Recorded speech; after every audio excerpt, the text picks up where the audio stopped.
हिंदी साहित्य सभा YouTube channel पर मैं डॉक्टर रेखा सैनी आप सभी का स्वागत करती हूँ। हमारा आज का विषय है रीतिकालीन कवि पद्माकर। कवि पद्माकर का ऋतु वर्णन में विशेष योग रहा है। आइए आज हम उनका जीवन परिचय देखते हैं। आइए तो शुरू करते हैं। पद्माकर कवि।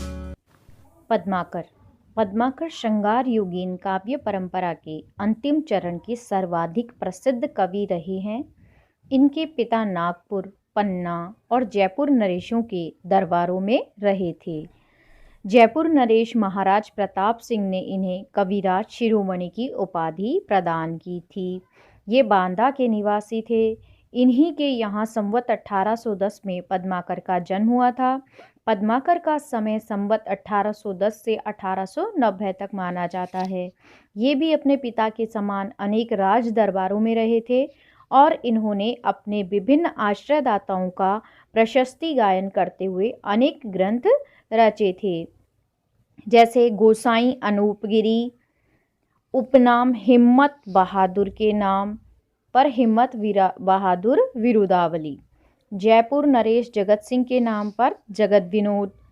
जीवन भर विभिन्न प्रकार के काव्य ग्रंथों की रचना करने में संलग्न रहने के उपरांत ये अपने अंतिम समय में विरक्त से मतलब इन चीज़ों से ये बिल्कुल रसहीन हो गए थे, होकर कानपुर में आकर गंगा तट पर रहने लगे थे और यहीं इन्होंने अपनी अंतिम प्रसिद्ध कृति गंगा लहरी की रचना की थी। देखिए कौन कौन सी रचनाएं, नाम देख लीजिए एक बार।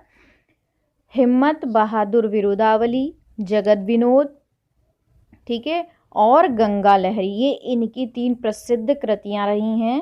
इन्हें आप याद रख लेंगे। आगे देखिए, पद्माकर लक्षण ग्रंथकार, वीर रस के प्रणेता, रीतिबद्ध श्रृंगारी काव्य के रचयिता और अपूर्व भाव भक्तिपूर्ण भक्ति काव्य आदि विभिन्न काव्य रूपों के कवि रहे हैं। इनकी रचनाएं इस प्रकार मानी जाती है। देखिए वो तो प्रमुख रचनाएं हैं, यहाँ पर कुछ और रचनाओं का भी समावेश किया गया है। हिम्मत बहादुर विरुदावली, जगत विनोद, पद्माभरण, प्रबोध पचासा, राम रसायन, गंगा लहरी, हितोपदेश, आलीजां प्रकाश और जयसिंह विरुदावली, ये 9 रचनाएं यहाँ पर दी हैं। ठीक है, आगे रखिए। उपर्युक्त ग्रंथों में से हिम्मत बहादुर विरुदावली और जयसिंह विरुदावली आश्रयदाताओं की प्रशस्ति गायन ग्रंथ है। प्रशस्ति का मतलब होता है प्रशंसा में, इनकी जो इनके गुणगान गाना कहते हैं ना, प्रशस्ति करना, उनके गुणगान गाना या उनकी बड़ाई करना, प्रशंसा करना, उसमें लिखे गए ग्रंथ हैं। प्रथम में वीर रस का सुंदर परिपाक हुआ है, जगत विनोद में रस और नायिका भेद तथा पद्माभरण में अलंकारों का परंपराबद्ध निरूपण किया गया है। आलीजा प्रकाश भी काव्य शास्त्रीय विवेचन से संबंधित ग्रंथ है। अन्य ग्रंथ धर्म और भक्ति से संबंधित है। जगत विनोद बहुत समय तक काव्य रसिकों, नए कवियों में बहुत प्रसिद्ध और लोकप्रिय रहा था।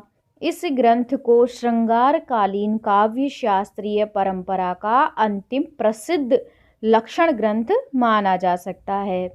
इसमें काव्य शास्त्र निरूपण के साथ ही श्रृंगार रस का अत्यंत मनोरम, अनुभूतिमय, कलात्मक निरूपण हुआ है। श्रृंगार के चित्रण में अनुभावों, हावों तथा अन्य अंत्यज अलंकारों की इनकी योजना यह प्रमाणित कर देती है कि ये एक अत्यंत उच्च कोटि के रस सिद्ध कवि थे। सरस चित्रों की योजना में बहुत कम कवि इनके स्तर तक पहुंच पाते हैं। शुक्ल जी के अनुसार इनकी मधुर कल्पना ऐसी स्वाभाविक और हाव भावपूर्ण मूर्ति विधान करती है कि पाठक मानो प्रत्यक्ष अनुभूति में मग्न हो जाता है। ऐसी सजीव मूर्ति विधान करने वाली कल्पना बिहारी को छोड़ और किसी कवि में नहीं पाई जाती। मतीराम के ही समान आडंबर, भाव योजना और भाषा का सहज प्रवाह इनके काव्य को अत्यंत मर्मस्पर्शी बना देता है।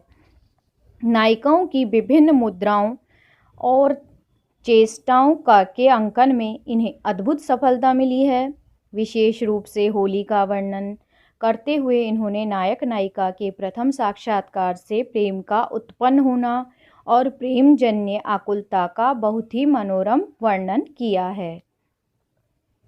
अन्य रीतिबद्ध कवियों के समान पद्माकर में भी चमत्कार प्रदर्शन और उक्ति वैचित्र्य की प्रवृत्ति पर्याप्त मात्रा में मिलती है, परंतु कल्पना की उड़ान और वाणी के चमत्कार के साथ उन्होंने भावुकता का ऐसा कलापूर्ण संयोजन किया है कि भावानुभूति में रंच मात्र भी बाधा नहीं आ पाती। भावानुभूति मतलब भावों को ग्रहण करने की जो शक्ति है वो उसमें कोई बाधा नहीं आती है।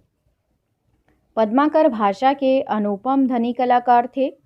शुक्ल जी ने इनकी भाषा की प्रशंसा करते हुए लिखा है कि कहीं तो इनकी भाषा स्निग्ध मधुर पदावली द्वारा एक सजीव भाव भरी प्रेम मूर्ति खड़ी करती है, कहीं भाव या रस की धारा बहाती है, कहीं अनुप्रासों की मिश्रित झंकार उत्पन्न करती है, कहीं वीर दर्प से शुद्ध वाहिनी के समान अकड़ती है और कड़कती हुई चलती है, और कहीं प्रशांत सरोवर के समान स्थिर और गंभीर होकर मनुष्य जीवन की विश्रांति की छाया दिखाती है।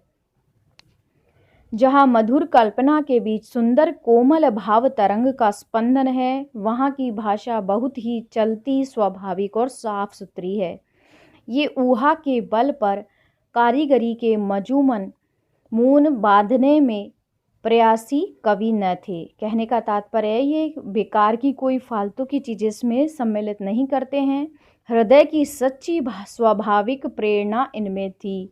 लाक्षणिक शब्दों के प्रयोग द्वारा कहीं कहीं ये मन की अव्यक्त भावना को ऐसी मूर्तिमान कर देते हैं कि सुनने वालों का हृदय आप से आप हामी भरता है। यह लाक्षणिकता भी इनकी एक बड़ी भारी विशेषता है।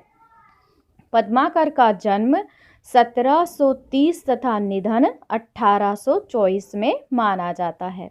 देखिए, आपने इस पूरे पद्माकर के विषय में जो पढ़ा है, जो मैंने अभी अभी आपको व्याख्या करके सुनाया है, इसमें इनकी एक विशेष बात दिखाई देती है कि इन्होंने जो श्रृंगार का वर्णन किया है उसमें साफ सुथरा, स्वाभाविक और मधुर कल्पना के बीच सुकोमल भाव तरंगों का स्पंदन है। अर्थात इन्होंने बहुत ही सुंदरता के साथ में शब्दबद्ध करते हुए अपनी भाव अभिव्यंजना की है। और इनका जो जन्म हुआ था बहुत साधारण तरीके से एक जगह पर हुआ है, ठीक है। और इनके जन्म का समय मैंने अभी आपको बताया, संवत 1730 तथा निधन संवत 1824 माना गया है। आज के लिए इतना ही, ठीक है। धन्यवाद। अगर कुछ समझ में नहीं आया हो तो आप मुझसे पूछ सकते हैं।